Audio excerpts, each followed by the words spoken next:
Assalamualaikum warahmatullahi wabarakatuh.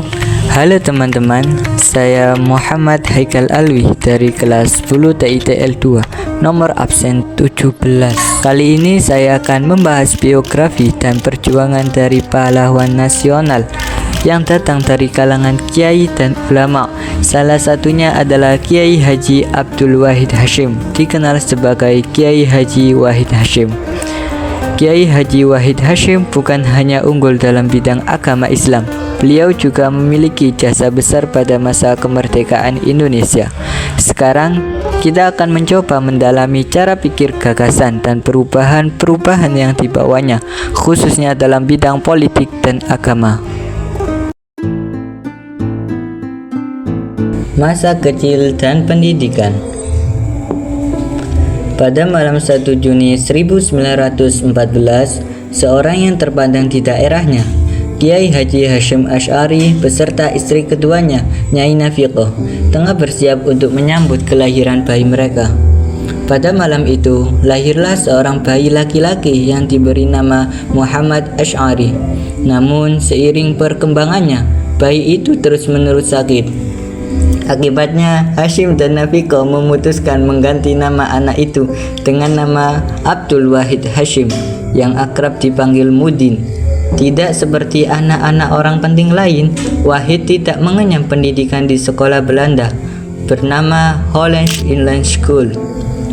Keluarga Wahid, khususnya ayahnya, memang dikenal anti dengan apapun yang didirikan penjajah, termasuk sekolah. Oleh sebab itu, ayahnya lah yang menjadi guru bagi Wahid sejak beliau masih kecil. Wahid dikenal sebagai anak yang cerdas dan pintar. Bahkan beliau sudah khatam Al-Quran saat dirinya baru menginjak usia 7 tahun. Beliau dikenal cepat mengerti pelajaran yang dikatakan ayahnya, yang sekaligus adalah gurunya. Selain dikenal kecerdasannya, Wahid juga dikenal karena kegemaran membaca buku. Bahkan beliau harus memakai kacamata dari kecil karena kesukaan dan hobinya itu. Beliau tak hanya membaca buku negeri, melainkan juga buku-buku dan majalah-majalah luar negeri yang menggunakan bahasa asing seperti bahasa Inggris dan Belanda. Oleh karena itu, beliau dikenal mampu menggunakan kedua bahasa itu di umurnya yang masih muda. Di lingkungan sosialnya, Wahid dikenal sebagai anak yang ramah dan pandai bergaul. Beliau tidak membeda-bedakan teman. Beliau tidak menggunakan statusnya yang merupakan anak seorang kiai untuk menyombongkan dirinya. Beliau menimba ilmu di pesantren. Selain menimba ilmu di pesantren, Wahid juga belajar beberapa bahasa asing secara pribadi karena pesantren menolak untuk mengajarkan bahasa penjajah.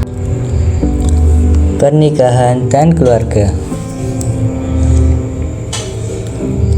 Di suatu pesta perkawinan, Wahid terpesona oleh seorang wanita bernama Soleha.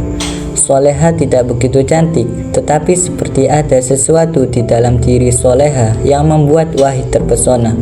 Mereka menikah pada tahun 1938. Soleha pun diajari tentang ilmu agama oleh Wahid.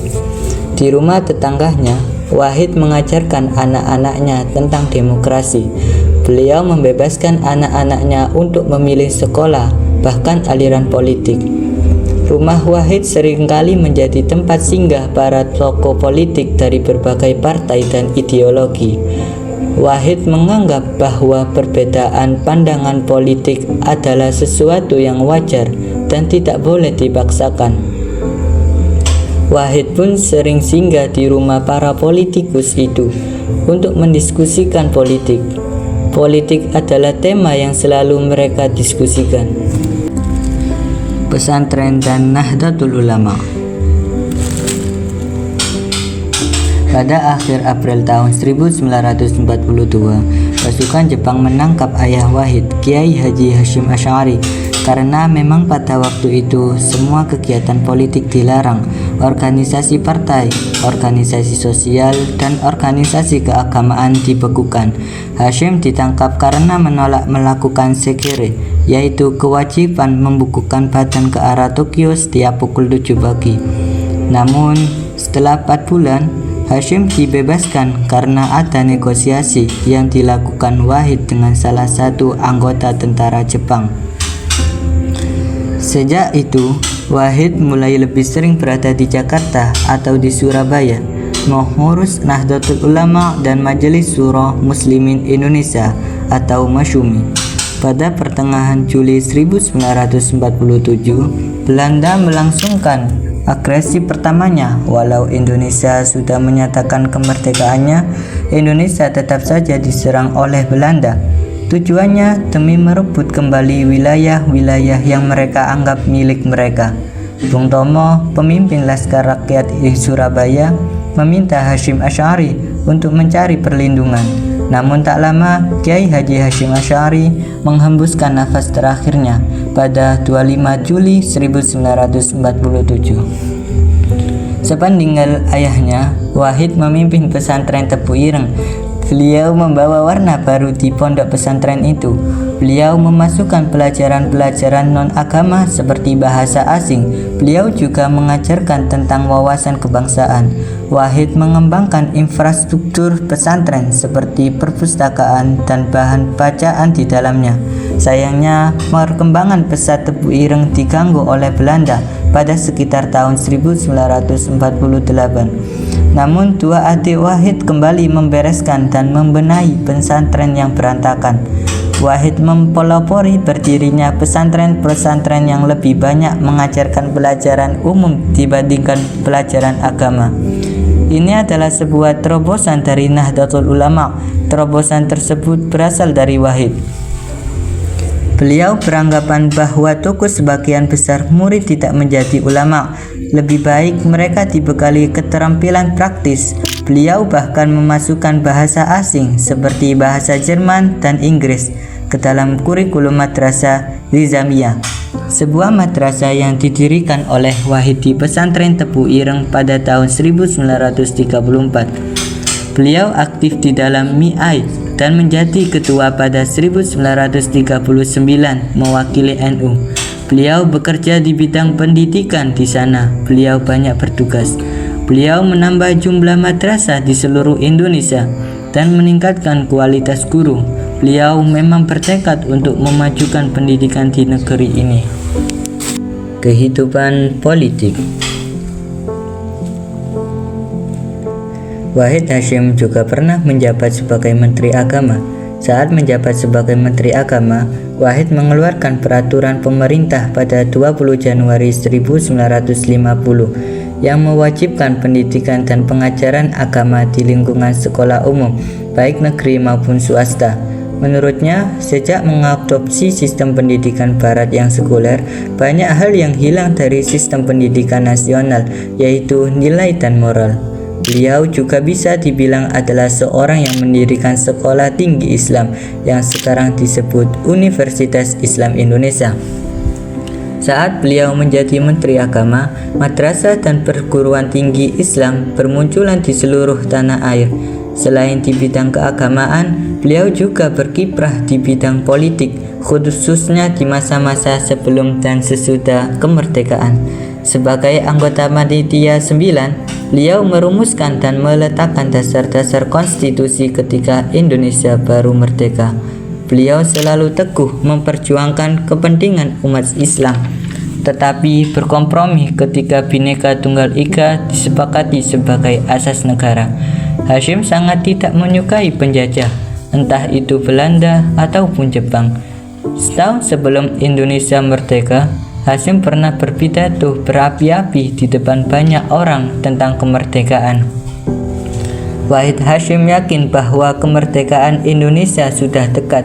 Bahkan Wahid dengan berani menolak niat Jepang untuk menggunakan Masumi sebagai penggerak rakyat untuk dijadikan pekerja paksa. Menjelang kemerdekaan 1945, Wahid Hasyim menjadi anggota BPUPKI yang dibentuk Jepang pada 29 April 1945 dengan nama bahasa Jepang Dokuritsu Jumbi Kosakai. Lalu Wahid Hasyim sebagai anggota BPKI setelah BPUPKI dibubarkan oleh Jepang. Disitulah Soekarno dan Hatta berdialog lebih mendalam dengan Wahid. Bahkan ada perdebatan hebat di antara para anggota terkait isi Piagam Jakarta, yaitu ketuhanan dengan kewajiban menjalankan syariat Islam bagi pemeluknya. Beberapa anggota meminta 7 kata ini untuk dihapus dan diganti dengan ketuhanan yang Maha Esa. Beberapa orang lainnya menolak rencana penghapusan ini, namun pada akhirnya usulan pergantian ini diterima. Akhir hidup. Suatu hari, Wahid hendak menghadiri rapat Nahdlatul Ulama di Sumedang, Jawa Barat. Beliau juga menggunakan mobilnya serta membawa anaknya, Gus Dur, untuk menghadiri rapat. Perjalanan waktu itu tidak begitu baik. Ada hujan yang sangat deras di Cimindih, satu daerah antara Bandung dan Cimahi. Hal itu membuat jalan licin dan membuat ban mobil kehilangan daya cengkram pada permukaan jalan. Akibatnya, Wahid mengalami kecelakaan. Istrinya pun menyusul ke Bandung untuk melihat kecelakaan itu. Anak Wahid yang ikut di dalam mobil, yaitu Gus Dur, selamat dari kecelakaan dan menjadi saksi mata kejadian itu. Rumah sakit pada waktu itu diberi pesan agar merawat Wahid dengan sebaik-baiknya. Namun, kematian datang lebih cepat. Wahid Hasyim menghembuskan nafas terakhirnya di usia yang ke-39, tepatnya pada 18 April 1953. Wahid Hasyim dimakamkan di pesantren Tebu Ireng, Jombang, Jawa Timur, di samping makam ayahnya, Kiai Haji Hasyim Asy'ari. Rasa duka pun meliputi tempat pemakaman. Proses pemakamannya selesai saat senja, karena banyak sekali orang yang mendoakannya di sepanjang perjalanan. Atas jasa-jasa Kiai Haji Wahid Hasyim bagi negara, pemerintah Indonesia menganugerahi pahlawan nasional berdasarkan surat keputusan Presiden Republik Indonesia. Itulah kisah Wahid Hasyim, sang pembaru dan sang pahlawan kemerdekaan. Keteguhan hati, keberanian, serta pemikirannya yang revolusioner telah ikut bersumbangsi bagi berdirinya negara ini. Sekarang, tugas kita adalah meneruskan perjuangannya untuk membuat negara maju dan dikenal dunia.